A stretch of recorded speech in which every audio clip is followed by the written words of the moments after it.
Assalamu alaikum students, welcome to Alham Dynamic World. This is your biology teacher. Biology 10th बेटे chapter number 16 ecology या man and his environment बेटे हम लोगों ने शुरू किया था. हमने इस चैप्टर का एक important long question biogeochemical cycle start किया था और हमने अब तक इसके कार्बन साइकिल के ऊपर बात की थी. आपको बेटे जो मेन पॉइंट्स मैंने समझाए थे वो ये थे कि इन्वायरमेंट किसी भी इंडिविजुअल के लिए न्यूट्रिएंट्स का बेसिक सोर्स है बेटा. अगर इन्वायरमेंट न्यूट्रिएंट्स को सप्लाई नहीं करता तो एनिमल्स या इंडिविजुअल्स की सर्वाइवल पॉसिबल नहीं है. इसलिए कार्बन साइकिल, जिसमें कार्बन एक इन्वायरमेंट से एनिमल की बॉडी में, वो चाहे वो प्लांट्स के थ्रू आता हो, चाहे वो डायरेक्टली उसे एब्जॉर्ब करते हो, चाहे वो किसी भी वे में उसे इस्तेमाल करते हो, लेकिन वो आता एनिमल्स के अंदर है और वो उसे यूटिलाइज करते हैं, अपनी बॉडी का पार्ट बनाते हैं. उससे वो प्रोटीन्स बनाते हैं, उससे वो कार्बोहाइड्रेट्स बनाते हैं, उससे अपना स्केलेटन डेवलप करवाते हैं और वो तमाम मेटाबॉलिक एक्टिविटी जो कार्बन की प्रेजेंस के अंदर होती हैं उन्हें करवा के कार्बन को रिस्पायरेशन करके दोबारा से एनवायरनमेंट में भेज दिया जाता है. बायोजियोकेमिकल साइकिल हमने कहा था कि एक साइक्लिक पाथवे को कहते हैं. एक ऐसा पाथवे जिसमें कोई भी न्यूट्रिएंट पहले एनवायरनमेंट से एनिमल्स में आएगा और दोबारा एनिमल से एनवायरनमेंट में चला जाएगा. तो इस साइकिल को फॉलो करवाने के लिए हमने ये कहा था कि दो इंपॉर्टेंट साइकिल्स हैं आपकी बुक के अंदर, जिसमें कार्बन साइकिल हमने पढ़ लिया. आज हम बेटा शुरू करने वाले हैं नाइट्रोजन साइकिल के बारे में. और according to both point of view बेटा ये एक बहुत ही इंपॉर्टेंट लॉन्ग क्वेश्चन है और आपने इसे काफी एहतियात से जहन में रखना है. पहला क्वेश्चन ये राइज होता है कि आखिर नाइट्रोजन की एक पर्सन को जरूरत क्या है, हमारी बॉडी में नाइट्रोजन क्यों चाहिए. अगर नाइट्रोजन साइकिल को इतनी ज्यादा एम्फेसिस करके पढ़ाया जाता है या उसकी इंपॉर्टेंस को एक्सप्लेन किया जाता है तो डेफिनेटली फिर बेटा नाइट्रोजन की बॉडी में कहीं ना कहीं तो रिक्वायरमेंट होगी.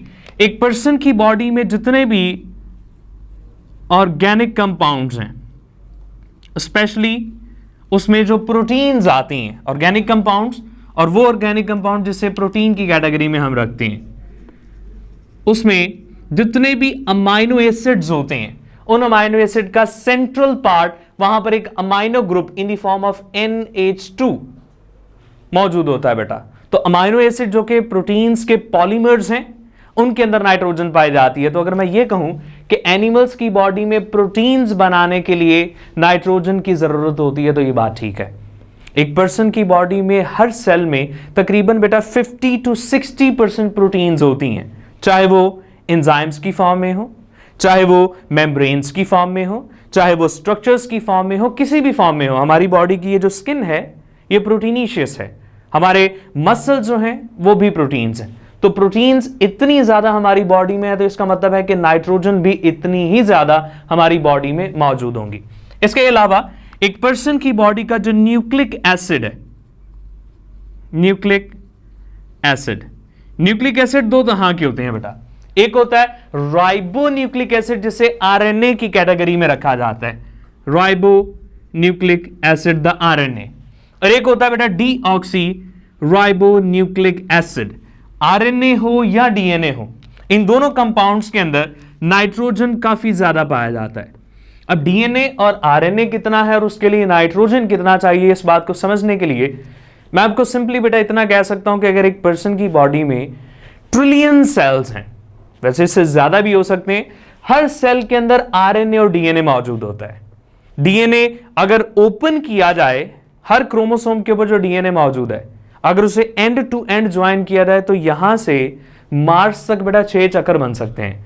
तो इतना ज्यादा कंपैक्टेड मटेरियल आपके हर सेल में मौजूद होता है. तो उसके लिए आपको DNA और RNA के ऊपर नाइट्रोजन की रिक्वायरमेंट होती है बेटा. तो नाइट्रोजन चाहे प्रोटीन के लिए हो, चाहे बॉडी के न्यूक्लिक एसिड कंपाउंड बनाने के लिए ही क्यों ना चाहिए हो, नाइट्रोजन की रिक्वायरमेंट होती है बेटा. तो क्वेश्चन ये राइज होता है कि चले मान लिया हमने नाइट्रोजन की बॉडी में जरूरत है, तो आती कहां से है. क्या नाइट्रोजन हम जमीन से अब्सॉर्ब करते हैं, क्या हमें नाइट्रोजन प्लांट सप्लाई करते हैं, क्या हमें नाइट्रोजन कोई दूसरे एनिमल सप्लाई करते हैं. अगर तो मैं बेटा केस कर रहा हूं बायोजियोकेमिकल साइकिल का, तो इसका मतलब है कि नाइट्रोजन को इन्वायरमेंट से ही आना पड़ेगा. बायोजियोकेमिकल साइकिल का जो पहला फेज है वो इस बात को एक्सप्लेन करता है कि नाइट्रोजन एनवायरनमेंट से एनिमल की बॉडी में आएगी। हमारे सराउंडिंग में बेटा जो एनवायरनमेंट है उसमें तकरीबन बेटा 78% के राउंड अबाउट नाइट्रोजन है बेटा। ये फ्री फॉर्म में नाइट्रोजन गैस की फॉर्म में पाई जाती है। 78 to 79 के करीब बेटा ये रेशियो है। अब इतनी ज्यादा नाइट्रोजन है तो इसका मतलब है कि हम इसे डायरेक्टली एब्जॉर्ब कर सकते हैं। इसके लिए हमें किसी एडिशनल चीज की जरूरत नहीं पड़नी चाहिए क्योंकि ये बहुत ज्यादा है। हालांकि हवा में बेटा ऑक्सीजन 21% होती है जो हम सारा दिन इस्तेमाल करते रहते हैं, फिर भी कम नहीं होती। तो नाइट्रोजन तो उससे कई गुना ज्यादा है। इसका मतलब है कि नाइट्रोजन तो हमें एब्जॉर्ब करने में कोई प्रॉब्लम नहीं होनी चाहिए। लेकिन बेटा साइंस और साइंटिस्ट इस बात को एक्सपेरिमेंटली प्रूव कर चुके हैं कि no individual has ability to absorb the environmental nitrogen gas, कि कोई पर्सन नाइट्रोजन को डायरेक्टली एनवायरनमेंट से एब्जॉर्ब नहीं कर सकता सिवाय कुछ नाइट्रोजन फिक्सेशन बैक्टीरिया के। तो इसका मतलब है कि एनवायरनमेंट में हवा में ये जो 78% नाइट्रोजन है इसके होने या ना होने से हमें कोई फर्क नहीं पड़ता। अगर हमें नाइट्रोजन चाहिए, अगर हम नाइट्रोजन को एब्जॉर्ब करना चाहते हैं तो या तो हमें नाइट्रोजन को किसी ऐसी फॉर्म में कन्वर्ट करना पड़ेगा जो हमारी बॉडी में एब्जॉर्ब हो, या फिर एनवायरनमेंट में कोई ऐसे चेंज आने चाहिए जिससे ये जो फ्री नाइट्रोजन गैस है ये किसी ऐसे कंपाउंड में बदले जो एनिमल या प्लांट की बॉडी में एब्जॉर्ब हो सके। सो इसके लिए ये जो फ्री एनवायरमेंटल नाइट्रोजन गैस है इसकी कन्वर्जन्स की जरूरत है। अब ये कन्वर्जन्स करवाने के बहुत सारे तरीके हैं। एनवायरमेंटल कन्वर्जन्स भी होती हैं, इसे ह्यूमन बीइंग खुद भी करवा सकते हैं, लेकिन इस नाइट्रोजन को ऐसी फॉर्म जिसे हम नाइट्रेट्स कहते हैं बेटा उसमें चेंज करने की जरूरत है। Nitrates, nitrate is absorbable form. ये जो नाइट्रेट्स है ये एब्जॉर्ब हो सकती है, लेकिन स्टिल ह्यूमंस और एनिमल नाइट्रेट्स को भी एब्जॉर्ब नहीं कर सकते। एनवायरनमेंट से नाइट्रोजन किसी भी प्रोसेस की मदद से नाइट्रेट्स में कन्वर्ट होगी। नाइट्रेट्स को प्लांट्स अपटेक करेंगे और उन प्लांट से जब ह्यूमन बीइंग अपनी फूड पूरी करेंगे तो वो जो प्लांट्स में nitrogen in the form of nitrate होगी वो ह्यूमन बीइंग की बॉडी के अंदर चली जाएगी बेटा।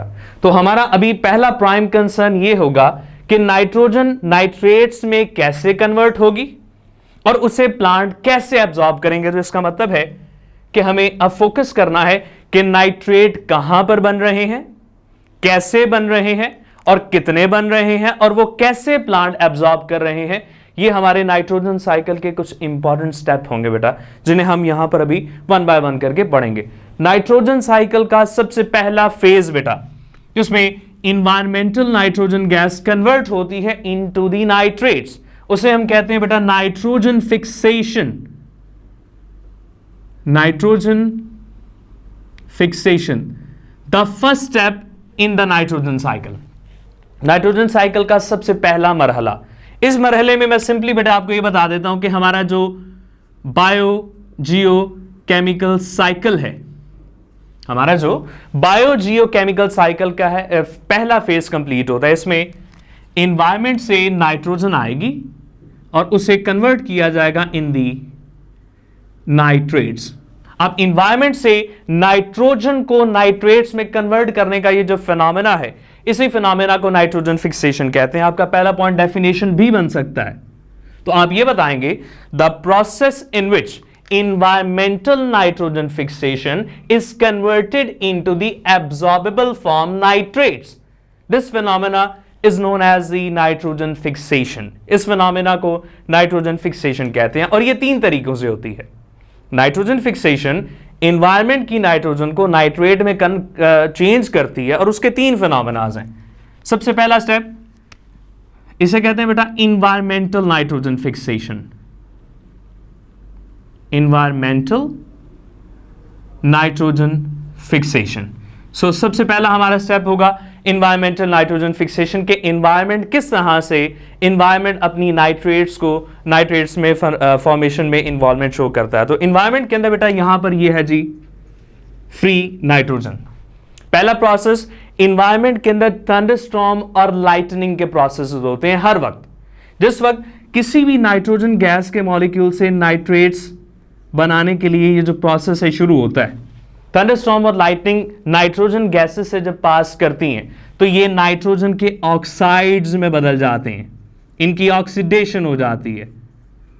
सो पहला पॉइंट, यहां पर ऑक्सीजन की एडिशन होती है। The addition of oxygen, removal of electron, removal of hydrogen is known as the oxidation. यहां पर थंडरस्टॉर्म और लाइटनिंग की वजह से नाइट्रोजन गैस के कंपाउंड नाइट्रोजन ऑक्साइड्स के अंदर बदल जाते हैं। सबसे पहला चेंज बेटा ये आ गया। अब ये जो नाइट्रोजन के ऑक्साइड्स हैं इस तरह से वेपर्स की फॉर्म में होते हैं, ये एनवायरनमेंट में वेपर्स हैं बेटा। अब नाइट्रोजन के ऑक्साइड एनवायरनमेंट में मौजूद जो प्रेसिपिटेशन होती है, जो वाटर के वेपर्स होते हैं, वाटर वेपर्स, ये उनके साथ कंबाइन करते हैं। नाइट्रोजन के ऑक्साइड एक साइड पर कंबाइन करते हैं वाटर के मॉलिक्यूल्स के साथ, और इनके कंबाइन करने से नाइट्रिक एसिड और नाइट्रस एसिड इनकी फॉर्मेशन होती है। तो ये दो तरह के एसिड बनते हैं, नाइट्रिक एसिड और नाइट्रस एसिड। तो हमारा second step complete. Environmental fixation में सबसे पहले एनवायरमेंटल नाइट्रोजन नाइट्रोजन के ऑक्साइड्स में बदलती है। वो नाइट्रोजन के ऑक्साइड NO2 NO3 कोई भी फॉर्म हो सकती है, वो एनवायरनमेंट में मौजूद वाटर वेपर्स के साथ कंबाइन करते हैं, नाइट्रिक एसिड और नाइट्रस एसिड की फॉर्मेशन होती है, HNO3 और अदर कंपाउंड्स की यहां पर फॉर्मेशन होती है। अब ये जो कंपाउंड्स हैं अगर तो एनवायरनमेंट के अंदर ही रहें तो ये इसी गैस फॉर्म में होते हैं। समटाइम ये रेन की फॉर्म में जमीन के ऊपर आ जाते हैं, जिसे हम एसिड रेन भी कहते हैं। और जैसे ये जमीन पर फॉल करेंगे, जमीन के ऊपर होते हैं बेटा बहुत सारे सॉल्ट्स। आपकी बुक ये कहती है कि nitric acid and nitrous acid combine with the salt and changes it into the nitrates. तो वो नाइट्रेट्स में बदल जाते हैं जो हमें रिक्वायर है। सो पॉइंट ये हुआ बेटा कि एनवायरनमेंट की नाइट्रोजन के ऊपर इतने सारे प्रोसेसेस हुए और एट द एंड नाइट्रेट्स की फॉर्मेशन हुई। अब ये जो नाइट्रेट है इसे प्लांट अपटेक कर सकते हैं। क्यों? क्योंकि ये रूट्स के अंदर तक पहुंच सकता है। वो कैसे? नाइट्रिक और नाइट्रस एसिड होते हैं बेटा लिक्विड फॉर्म में। ये जब जमीन पे फॉल करते हैं, सॉल्ट्स के साथ कंबाइन करते हैं, तो ये जो नाइट्रेट्स हैं ये प्लांट्स को फ्रीली अवेलेबल होते हैं बेटा। तो हमारा पहला स्टेप नाइट्रोजन फिक्सेशन का, एनवायरमेंटल नाइट्रोजन फिक्सेशन बेटा कंप्लीट हुआ। सेकंड शुरू करते हैं, इसे कहते हैं बेटा biological nitrogen fixation. Biological nitrogen fixation the second step. अब इसमें बायोलॉजिकल की टर्म आ गई है। सो बायोलॉजिकल का मतलब है something related to living organism. अगर आप बेटे यहां पर जो मैंने पॉइंट्स बताया था, एक आप अगर उसे रिकॉल करें तो मैंने कहा था कि कोई इंडिविजुअल डायरेक्टली नाइट्रोजन को एब्जॉर्ब नहीं कर सकता सिवाय कुछ नाइट्रोजन फिक्सेशन बैक्टीरिया के। तो यहां पर बायोलॉजिकल नाइट्रोजन फिक्सेशन में वही बैक्टीरिया इन्वॉल्व होते हैं, वो एनवायरनमेंट की नाइट्रोजन को डायरेक्टली एब्जॉर्ब करते हैं और एब्जॉर्ब करने के बाद उन्हें नाइट्रेट्स में चेंज करते हैं। तो यहां पर जो इंडिविजुअल्स इन्वॉल्व है वो है जी nitrogen fixation bacteria. Nitrogen fixation bacteria, ये नाइट्रोजन फिक्सेशन बैक्टीरिया एनवायरनमेंट की नाइट्रोजन को एब्जॉर्ब करके उन्हें डायरेक्टली तौर पे नाइट्रेट्स के अंदर बेटा चेंज कर देंगे, उसे तब्दील कर देंगे। अब एक चीज बेटे आप लोगों ने याद रखनी है कि बायोलॉजिकल नाइट्रोजन फिक्सेशन का प्रोसेस कहां पर होता है। एनवायरनमेंट वाला तो चलो एनवायरनमेंट में होता है, क्या ये बैक्टीरिया फ्री सर्फेसेस के ऊपर पाए जाते हैं? क्या ये प्लांट्स के लीफ के ऊपर पाए जाते हैं? तो ये प्रोसेस कहां पर होता है? तो बड़ा आंसर है कि ये प्लांट्स की रूट के अंदर रूट नोड्यूल्स होते हैं। कुछ प्लांट्स ऐसे होते हैं बेटा जिनकी जो जड़ें होती हैं उनके साथ कुछ लोब्यूलर स्ट्रक्चर्स होते हैं, राउंडेड पार्ट होते हैं। तो वो प्लांट के पार्ट्स के साथ वो जो नॉचेस होती हैं, उन नॉचेस के अंदर नाइट्रोजन फिक्सेशन बैक्टीरिया होते हैं। ये प्लांट्स के साथ सिम्बायोटिक एसोसिएशंस बना के रहते हैं। ये सिम्बायोटिक एसोसिएशन की टर्म एज सच आपकी बुक में यूज की गई है। तो मैं आपको बताता चलूं कि एक ऐसी एसोसिएशन जिसमें जो दोनों पार्टनर इन्वॉल्व हैं उन्हें फायदा होता है। अगर एक साइड पर बैक्टीरिया है तो बैक्टीरिया को फायदा ये होगा कि वो प्लांट से शेल्टर और फूड ले रहा है।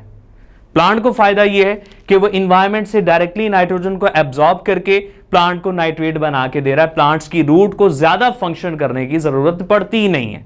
तो नाइट्रोजन फिक्सेशन बैक्टीरिया ये प्लांट की रूट्स के साथ सिम्बायोटिक एसोसिएशंस बना के रह रहे होते हैं, सिम्बायोटिक एसोसिएशंस। तो ये है बेटा सेकंड मेथड जिसमें नाइट्रेट्स की ही फॉर्मेशन होती है। एक प्रोसेस इन्वायरमेंटल का हो गया, एक प्रोसेस बायोलॉजिकल का हो गया। तीसरा है बेटा industrial nitrogen fixation. Industrial nitrogen fixation, ये तीसरा फिनोमेना।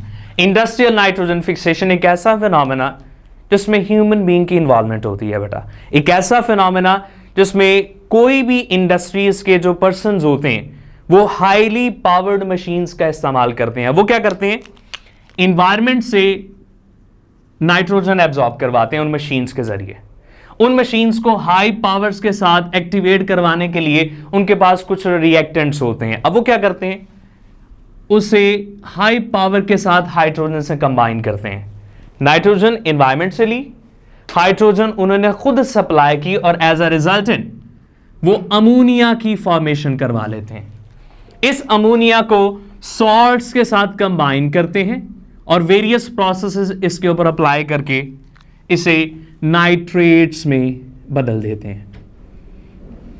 अब तक जितने भी प्रोसेसेस मैंने आपको बताए हैं, चाहे वो इन्वायरमेंटल है, चाहे वो बायोलॉजिकल है, चाहे वो इंडस्ट्रियल है, उन तीनों के रिजल्टेंट पे सिर्फ एक ही कंपाउंड बन रहा है, वो है नाइट्रेट्स। यहां पर भी नाइट्रेट्स और यहां पर भी नाइट्रेट्स की ही फॉर्मेशन हुई है। इसका मतलब है कि प्लांट्स को ये नाइट्रेट अब फ्री अवेलेबल है कि जी वो एब्जॉर्ब कर सकते हैं और इनका इस्तेमाल कर सकते हैं। क्वेश्चन एक और आपसे पूछा जाएगा कि क्या सिर्फ इन्वायरमेंट की ही नाइट्रोजन प्लांट्स के लिए एज अ नाइट्रेट का सोर्स बन सकती है, क्या कोई और तरीका नहीं है? तरीका है बेटा। अब ये जो एनिमल्स हैं जिनकी बॉडी में बहुत सारी प्रोटीन्स हैं, जिनकी बॉडी में डीएनए और आरएनए बहुत ज्यादा है। अब डीएनए है और आरएनए है और प्रोटीन है, ये तीन चीजें एक एनिमल के हर सेल में मौजूद हैं। तो अगर ये वाले एनिमल जब डाई करेंगे, किसी भी एनिमल के अंदर ये तीन चीजें हैं, इसका मतलब है कि कोई भी एनिमल जब डाई करेगा तो उसकी बॉडी के जो ऑर्गेनिक कंपाउंड्स हैं ये नाइट्रोजन के कंपाउंड्स बनाएंगे और उन्हें एनवायरनमेंट में रिलीज करेंगे। बेटा आपको याद हो तो जब मैंने आपको कंपोनेंट्स ऑफ एन इकोसिस्टम पढ़ाया था तो मैंने एक आपको लास्ट कंपोनेंट डिकम्पोजर पढ़ाया था। मैंने आपसे ये कहा था कि जो डिकम्पोजर्स होते हैं वो ऑर्गेनिक मटेरियल्स को सिंपल कंपाउंड में कन्वर्ट करके उन्हें सॉइल में रिलीज करते हैं। तो यही वो फिनोमेना है कि ऑर्गेनिक मटेरियल्स की जब डिकम्पोजिशन होती है तो उसके मरने या उनकी डिकम्पोजिशन के बाद, डीके करने के बाद जो नाइट्रोजन के कंपाउंड होते हैं वो सॉइल में चले जाते हैं और वो कंपाउंड एक्चुअली नाइट्रेट्स और नाइट्राइट्स ही होते हैं। और उन नाइट्रेट्स को और उन नाइट्राइट्स को कोई भी प्लांट आसानी से अपटेक कर सकता है। तो हमारा नेक्स्ट फिनोमेना ये होगा कि एनवायरनमेंट के अंदर हवा की बजाय उस दूसरे फैक्टर को सर्च करना जो नाइट्रोजन का सोर्स बन सकता है। और एक ऐसा फिनोमेना जिसमें जमीन के ऊपर या सॉइल के ऊपर नाइट्रोजन के सोर्सेज बनते हैं, उस फिनोमेना में दो इंपॉर्टेंट स्टेप्स इन्वॉल्व हैं। और हमारा नेक्स्ट स्टेप होगा बेटा अमोनिफिकेशन। अमोनिफिकेशन और सेकंड होगा नाइट्रिफिकेशन। नाइट्रिफिकेशन। तो ये दो स्टेप्स इन्वॉल्व हैं बेटा। पहला हो गया अमोनिफिकेशन और सेकंड हो गया बेटा नाइट्रिफिकेशन। अब हम इन पे बात करने वाले हैं। सिंपली बात करते हैं बेटा। Ammonification is a process in which proteins और dead organic material is converted into the ammonia by a certain type of amonifying bacteria. This phenomena is known as the ammonification. एक ऐसा phenomena जिसके अंदर जो dead organisms involved हैं, उनकी body के जो dead organic material, स्पेशली जो इनमें proteins involved है, that protein is converted into the ammonia. This phenomena is known as the ammonification, which is conducted by certain type of ammonifying bacteria. Ammonifying bacteria. तो एक ऐसा phenomena जिसमें अमोनिफाइंग bacteria involve हैं, एक ऐसा फिनोमेना जिसमें dead organisms की proteins को अमोनिया में कन्वर्ट किया जाता है, इस फिनोमेना को अमोनिफिकेशंस के नाम से जाना जाता है बेटा। सो इसे मैं ए नाम दे रहा हूं आपके सामने। अब सेकंड आ गया बी पार्ट, नाइट्रिफिकेशन। एक ऐसा फिनोमेना जिसमें ये जो फॉर्मेटेड अमोनिया है, ये वाली NH3 जो है, अमोनिया को दो पार्ट्स के अंदर चेंज किया जाता है। अमोनिया को सबसे पहले नाइट्राइड्स में कन्वर्ट किया जाता है और फिर उस नाइट्राइड को नाइट्रेट में बदला जाता है। Ammonia firstly converted into the nitrides and then these nitrites are changed into the nitrates. ये पॉइंट है बेटा। The process in which ammonia is converted into the nitrites and nitrate, this phenomena is known as the nitrification. इस phenomena को बेटा nitrification के नाम से जाना जाता है। अब ये जो phenomena रेगुलर बेसिस पे सीक्वेंसेस के अंदर परफॉर्म होता है बेटा। कभी भी अमोनिया डायरेक्टली नाइट्रेट में नहीं बदलती, सबसे पहले अमोनिया नाइट्राइट्स में बदलती है और फिर नाइट्रेट में बदलती है। वो बैक्टीरिया जो अमोनिया को नाइट्रेट्स और नाइट्राइट्स में कन्वर्ट करते हैं उन्हें नाइट्रीफाइंग बैक्टीरिया कहते हैं। सो यहां पर इन्वॉल्व है नाइट्रीफाइंग बैक्टीरिया। Nitrifying bacteria. तो अब तक आपको दो तरह के बैक्टीरिया बता दिए इस प्रोसेस में। पहले अमोनिफाइंग जो अमोनिया बनाते हैं, सेकंड नाइट्रीफाइंग जो कि अमोनिया से नाइट्रेट्स और नाइट्राइट्स बनाते हैं। पहले प्रोसेस में जिस वक्त अमोनिया नाइट्राइट्स में बदल रहा होता है, इस प्रोसेस को कंडक्ट करवाने के लिए होते हैं नाइट्रोसोमोनास बैक्टीरिया। यहां पर मैं लिख देता हूं नाइट्रोसोमोनास। ये बैक्टीरिया हैं जिनका काम ही है अमोनिया को नाइट्राइट्स में बदलना। फिर नाइट्रेट से नाइट्राइट्स में कन्वर्जन की बात आती है और इसे करवाने के लिए होती है नाइट्रोबैक्टर्स। नाइट्रोबैक्टर्स। तो पॉइंट बेटा ये हुआ कि नाइट्रीफाइंग बैक्टीरिया नाइट्रोसोमोनास और नाइट्रोबैक्टर हैं।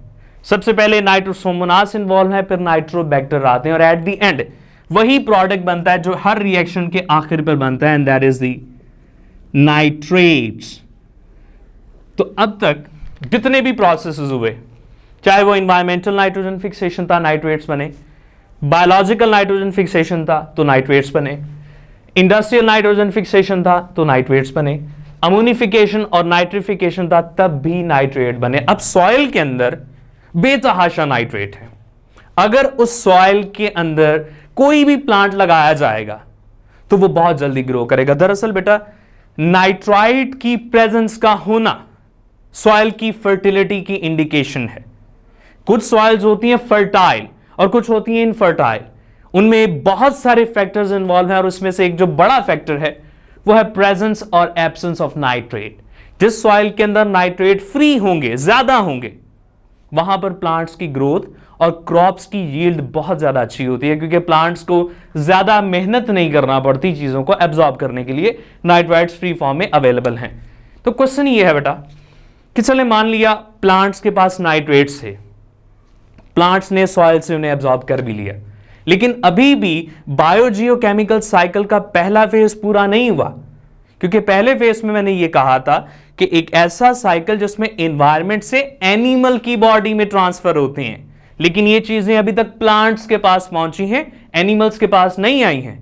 तो नेक्स्ट फेज की बात करते हैं जिसमें जो नाइट्रोजन के कंपाउंड हैं वो प्लांट से एनिमल की बॉडी का हिस्सा बनेंगे, and that is phenomena named as the assimilation.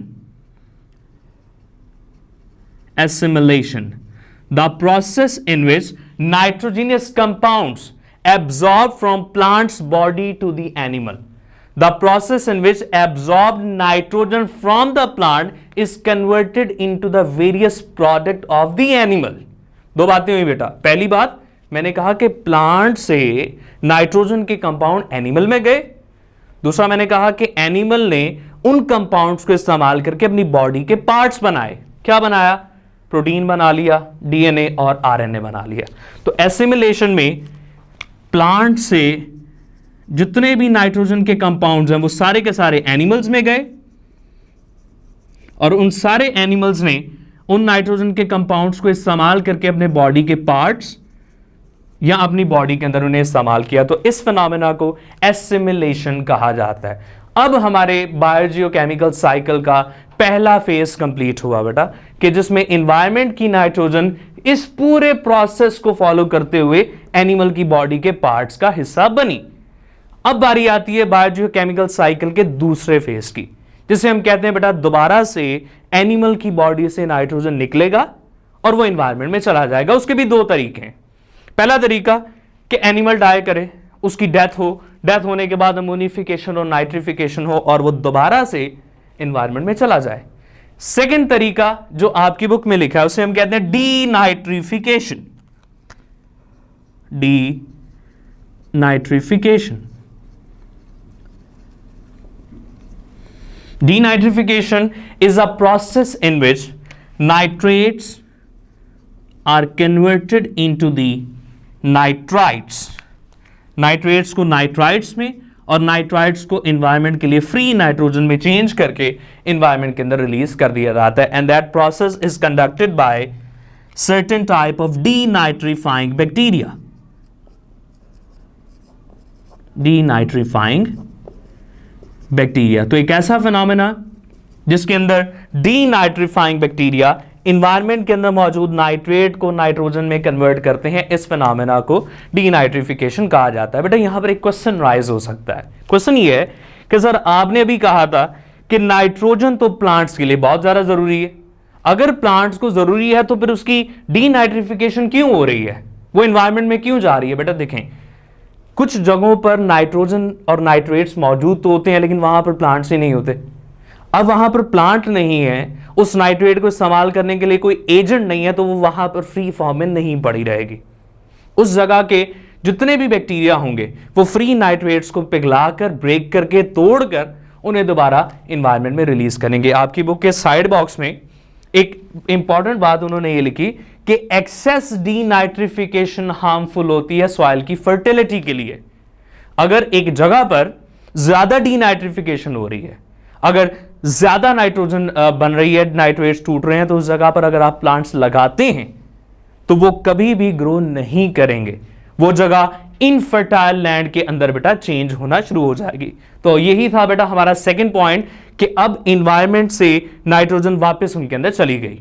पहले फेज में एनवायरनमेंट से एनिमल में आई और सेकंड फेज में एनिमल से निकलकर दोबारा एनवायरनमेंट में चलेगी। तो यही था बेटा हमारा कंप्लीट बायोजियोकेमिकल साइकिल, जिसमें हमने नाइट्रोजन के मुकम्मल साइक्लिक पाथ को पढ़ा। तो होपफुली बेटा आप लोगों को यह समझ आ गई होगी। इंशाल्लाह नेक्स्ट लेक्चर में हम इससे ऑनवर्ड पॉइंट्स पे बात करेंगे बेटा। अल्लाह हाफिज।